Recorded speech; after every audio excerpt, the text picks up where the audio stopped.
Her kommer en lille guide til, hvordan du opretter en Google-konto, hvis du ikke har prøvet det før. Linket, som ligger på din mail, skal du trykke på, og så kommer du ind på den her side. Her skal du udfylde alle de punkter, der er hernede af, og det viser jeg her, hvordan.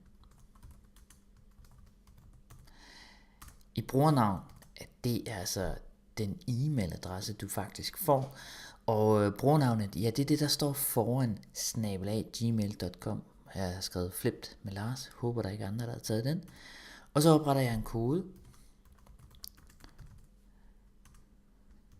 Gentager den. Hernede skal jeg udfylde min fødselsdato. Gammel en af slagsen. Jeg er mænd.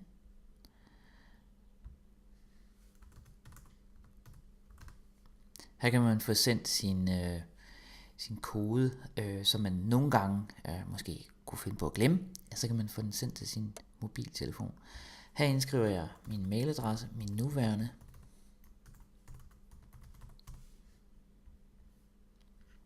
Og jeg vil gerne bevise, at jeg ikke er en robot. Så jeg prøver at skrive det, der står ovenover.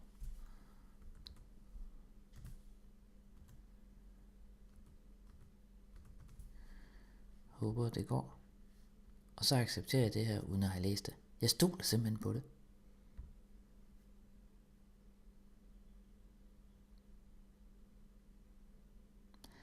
Sådan ser andre der. Og det er jo egentlig meget pæn fyr. Men jeg kan også tilføje et billede. Jeg kan uploade et, og prøve at se, om jeg kan finde et.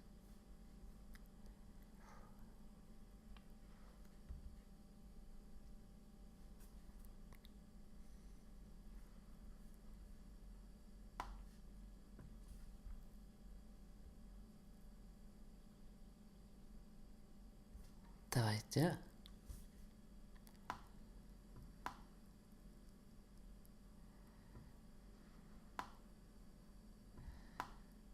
Så er konfirmanden på plads. Brug.